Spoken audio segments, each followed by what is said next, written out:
Assalamualaikum warahmatullahi wabarakatuh. Ketemu lagi dengan saya Sofyan Hadi di channel Kopi Sofi, channel yang penuh dengan inspirasi dan kreasi. Hari ini saya ingin sekali mencoba untuk meluruskan salah satu channel yang bernama Benteng Akidah, yang kalau tidak salah pemiliknya bernama Muhammad Fahim. Dalam salah satu postingan channel tersebut yang baru diposting beberapa hari yang lalu, judulnya ini, meluruskan paham tafsir dari Kiai Said Aqil Siraj tentang ahla dzikri. Yang diangkat itu adalah potongan dialog, potongan dakwah ceramah Kiai Haji Said Aqil Siraj, entah waktu dan tempatnya kapan kurang diketahui. Dalam potongan video tersebut, Kiai Said Aqil sedang menjelaskan salah satunya adalah tentang tafsir dari surat An-Nahl ayat 43, yaitu tentang ahla dzikri. Channel ini, si Muhammad Fahim ini kemudian dengan begitu percaya dirinya menghakimi, seolah-olah ya menghakimi, kemudian mengklaim bahwa Kiai Haji Said Aqil Siraj itu pahamnya salah, tafsirnya salah. Apakah benar seperti itu? Kita lihat videonya. Silakan baca tafsir, nggak usah besar-besar, tafsir Jalalain saja. Itu artinya silakan kamu bertanya kepada Yahudi dan Kristen. Maka dari kesimpulannya, kalau boleh kita tanyakan kepada Anda sebagai seorang muslim yang beriman kepada Al-Quran, apakah ketika Anda tidak paham tentang persoalan agama Anda harus tanya kepada orang Nasrani dan Yahudi? Kalau begitu Anda panik nggak? Panik nggak? Ya panik dong, masa nggak panik? Bagaimana seorang muslim bertanya tentang keagamannya terhadap orang kafir? Ini bukan profesor, tapi prosesor. Bagaimana dia memproses kegaduhan umat? Bagaimana dia memproses adanya liberalisme di dalam agama? Bagaimana memproses munculnya Dajjal di tengah-tengah umat ini? Bagaimana video Kiai Said Aqil Siraj menyampaikan opininya dengan pahamnya sendiri, dan ini sangat tidak sesuai dengan apa yang ada di dalam inti Al-Quran tersebut. Bukan berarti orang Islam kalau nggak ngerti, kalau nggak tahu, tanya kepada orang kafir. Bukan begitu. Oke, sahabat Kopi Sofi Channel, sebenarnya apa yang disampaikan oleh Muhammad Fahim itu benar, tetapi salah. Benar dalam artian dia menjelaskan tentang asbabun nuzul dan segala macamnya dari ayat tersebut, itu memang benar. Yang salah adalah karena dia hanya memotong video Kiai Said Aqil. Saya akan sertakan link dakwah ceramah lengkapnya Kiai Said Aqil, link videonya di deskripsi, nanti bisa dicek sendiri. Durasinya hanya sekitar 19 menit. Di dalam ceramah Kiai Said Aqil, beliau tidak berbicara tentang bagaimana umat Islam yang tidak tahu harus bertanya kepada Yahudi dan Nasrani. Tidak seperti itu. Jadi di dalam video tersebut Kiai Said Aqil sedang menjelaskan salah satu perbedaan cara dakwah Rasulullah ketika ada di Mekah dan ketika ada di Madinah. Saat di Mekah, Rasulullah berdakwah secara doktrinal dengan mendoktrin. Sementara ketika ada di Madinah, Rasulullah dakwahnya dengan dialog, karena kondisi masyarakatnya, sosial budayanya pada saat itu sangat berbeda jauh ketika Rasulullah masih pertama kali menyebarkan agama Islam di Mekah. Nah, penjelasan ini yang begitu luas, bahkan menurut saya ini sangat mencerahkan ya, karena ada beberapa contoh-contoh, ada hadis, ada riwayat-riwayat pada zaman dahulu yang mungkin kita tidak temukan di bangku sekolah. Di dalam video Kiai Said Aqil tersebut, beliau justru menjelaskan bahwa selama ini banyak penceramah-penceramah yang menerjemahkan lafaz tersebut ahla dzikri itu dengan para ulama, kiai. Jadi kalau nggak tahu tanya sama kiai. Padahal aslinya sebenarnya itu bermakna bertanyalah kepada ahlul kitab Yahudi dan Nasrani, orang-orang yang ahli di dalam kitab tersebut secara asbabun nuzul. Dan ini sesuai apa yang disampaikan dengan yang disampaikan oleh Muhammad Fahim. Terus salahnya di mana? Justru Kiai Said meluruskan itu. Artinya makna asalnya secara asbabun nuzul itu adalah ahlu dzikri itu adalah orang-orang yang ahli kitab, orang-orang yang paham, orang-orang yang berilmu untuk kaum Yahudi dan Nasrani. Jikalau kemudian Muhammad Fahim mempermasalahkan, wah bagaimana nasib umat ini kalau akidahnya bisa rusak, kalau misalnya ada orang Islam tidak paham masalah agama kemudian bertanya kepada Yahudi Nasrani. Yang bilang seperti itu siapa? Kiai Said Aqil sedikit pun bahasanya tidak ada yang membahas itu. Justru Kiai Said Aqil mengembalikan pemahaman yang awalnya dimaknai secara sempit hanya untuk kiai saja. Kiai Said menjelaskan itu salah, karena dalam asbabun nuzulnya dasarnya itu, makna asalnya itu adalah para ahli kitab Yahudi dan Nasrani, sebagaimana yang ada dalam kitab tafsir Jalalain dan beberapa kitab yang lain. Nah, dalam perkembangan ilmu tafsir, kemudian memang ada banyak sekali tafsir-tafsir yang sudah mengalami perluasan makna terhadap kalimat tersebut. Ahla dzikri itu ada yang memang dimaknai sebagai ahli Al-Quran, ahli agama. Kemudian dalam kitab Ibnu Katsir, kemudian dalam kitab tafsir Mafatihul Ghaib, itu juga malah disebutkan ahla dzikri itu bukan hanya semata-mata orang yang ahli agama, tetapi juga ahlul ilmi, lebih umum, artinya orang-orang yang tahu, baik itu dalam ilmu agama atau mungkin ilmu umum, ilmu pengetahuan dan lain sebagainya. Artinya apa? Substansi dari ayat tersebut itu adalah orang-orang yang paham sesuai dengan kompetensinya masing-masing. Jadi misalnya ada orang-orang yang tidak paham dalam urusan agama, orang Islam misalnya, maka bertanyalah kepada ahli dzikri, kepada ahli Al-Quran, kitab Al-Quran yang mengetahui, orang yang berpengetahuan tentang Al-Quran. Ketika ada orang yang sakit ingin konsultasi, misalnya bagaimana penyakitnya, dia berobat, maka bertanyalah juga kepada ahli dzikri, kepada orang-orang yang berpengetahuan atau ahli dalam kitab-kitab kedokteran, dalam ilmu kedokteran. Sehingga kontekstualisasinya itu semakin luas. Nah, cuman jangan sampai menghilangkan bahwa asbabun nuzulnya awalnya adalah tentang kaum musyrikin Quraisy pada saat itu.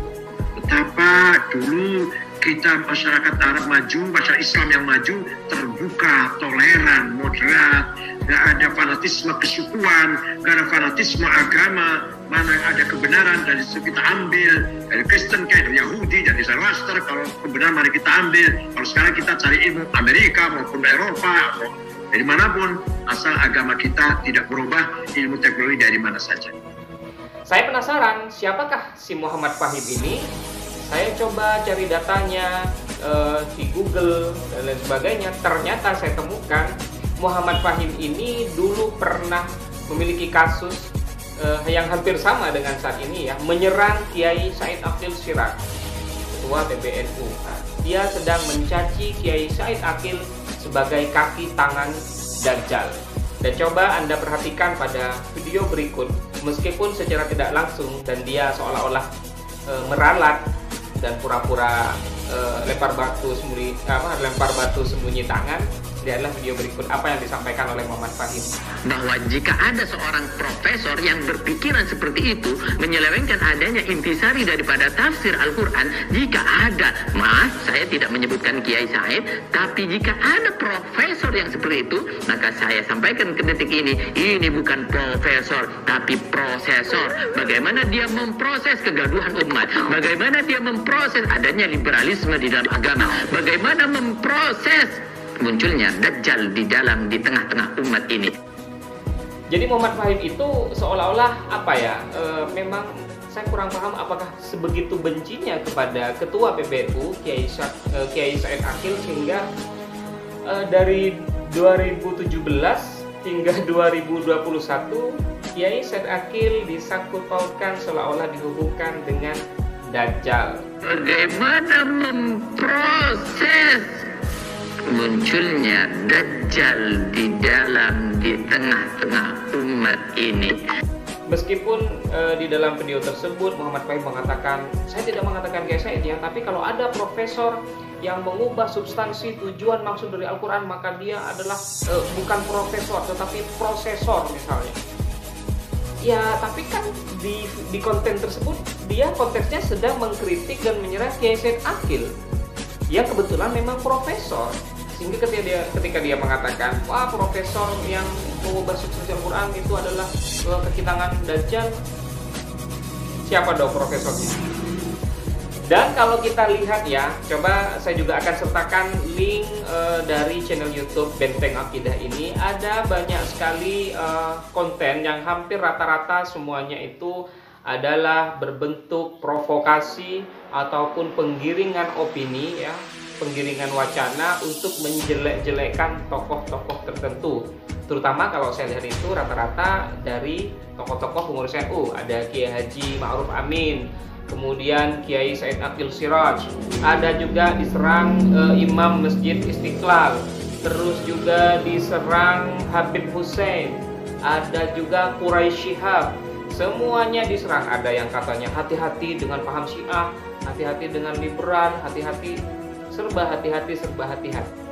Padahal kalau kita kalau kita lihat channelnya, visi misinya itu Muhammad Fahim katanya ingin menjaga NKRI dengan persatuan umat Islam bla bla bla dan segala macam. Tetapi kalau caranya seperti itu, konten-kontennya penuh dengan provokasi, mengadu domba, menjelek-jelekan tokoh apalagi ulama, saya kira justru bukan menyatukan umat Islam, memecah belah umat Islam, bahkan bisa mengancam Negara Kesatuan Republik Indonesia. Semuanya rata-rata kontennya nyir to the nyir, nyinyir.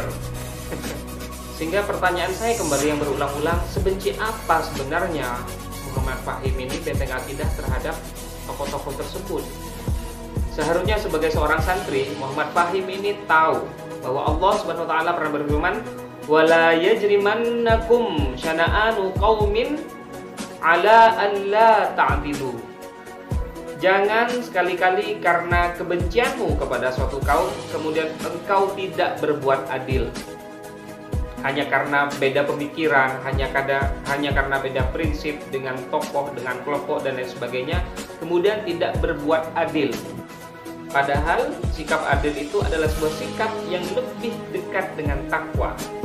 Artinya kalau memang si Benteng Akidah ini ingin menguatkan akidah, seharusnya dia juga menguatkan rasa takwa kepada Allah, yang salah satu jalannya adalah dengan berbuat adil. Maka pesan saya kepada saudaraku Muhammad Fahim, pemilik channel Benteng Akidah, mari bangun channel Anda, bangun Benteng Akidah itu sebagai benar-benar benteng akidah, baik itu akidah tauhid kepada Allah, tetapi juga jangan lupa ada akidah akhlak, bagaimana kita benar-benar bisa menyebarkan Islam ini sebagai rahmatan lil alamin, menunjukkan bahwa Islam itu adalah agama yang penuh kasih sayang, bukan penebar kecurigaan. Dalam bahasanya pandai sekali Muhammad Fahim itu merangkai kata, membungkus dengan kalimat-kalimat yang indah, padahal isinya penuh dengan racun pembuat celaka. Seharusnya lebih berhati-hati di dalam bermedia sosial.